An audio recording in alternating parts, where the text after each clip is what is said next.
समस्त वेदों शास्त्रों का ये उद्घोष है कि ईश्वर सर्वव्यापक है। वेद कहता है एको देवः सर्वभूतेषु गूढ़ः सर्वव्यापी सर्वभूतांतरात्मा। सर्वव्यापी, वो ईश्वर सर्वव्यापक है।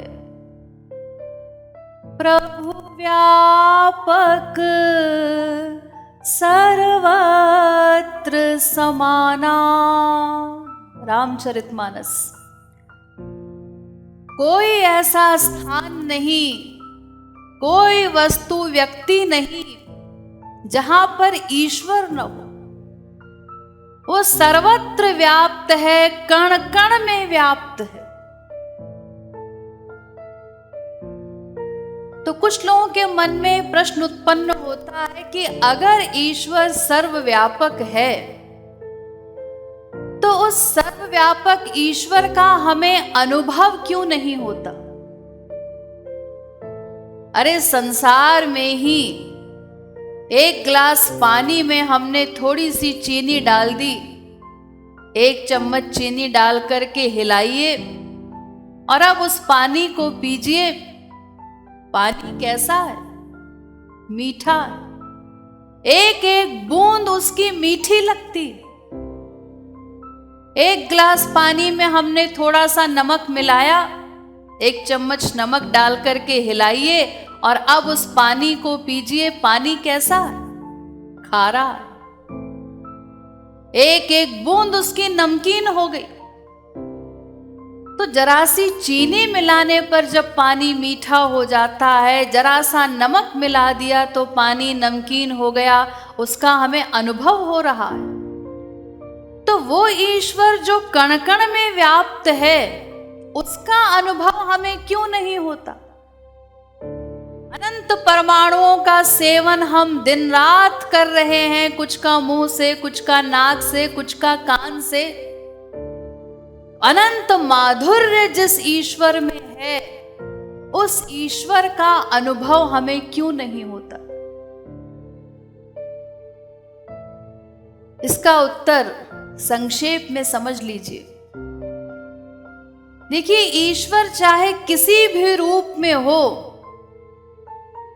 अगर हम उसका अनुभव करना चाहते हैं अपनी किसी भी इंद्रिय से, नासिका से, कान से, त्वचा से, रसना से या मन से ही हमको निराकार ईश्वर का अनुभव करना हो,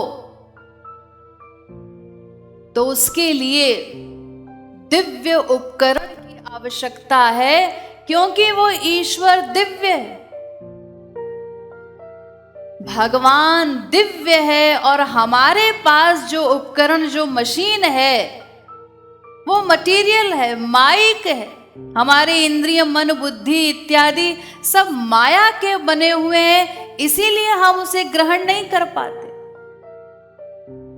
त्रिभिर्गुणमयैर्भावैर् रेभिः सर्वमिदं जगत् मोहितं नाभिजानाति मामेभ्यः परमव्ययम्।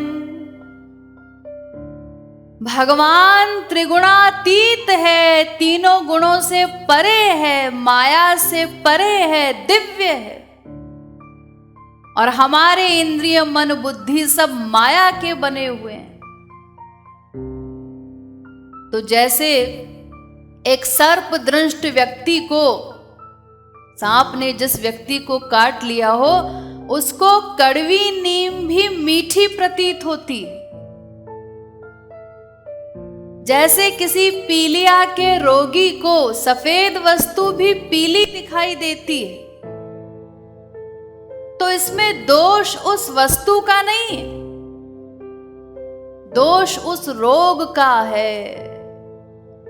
पीलिया का रोगी है वो व्यक्ति, इसीलिए सफेद वस्तु उसको पीली अनुभव में आ रही है।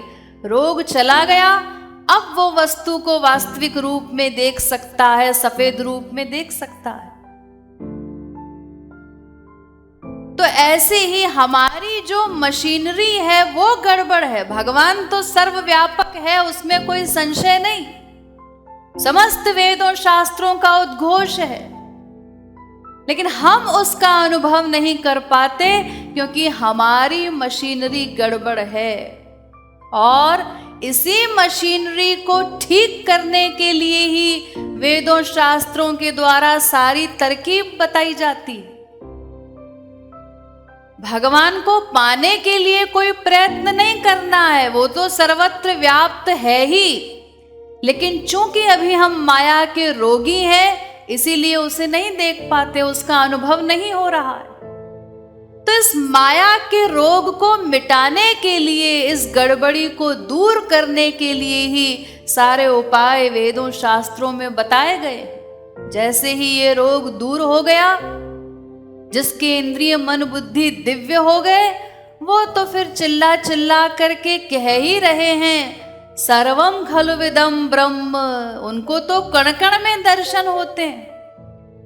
सिय राममय सब जग जानी, करहु प्रणाम जोरी जुग पानी। वो तो एक भी कण को ईश्वर से रहित नहीं देखते क्योंकि उनका रोग समाप्त हो गया है।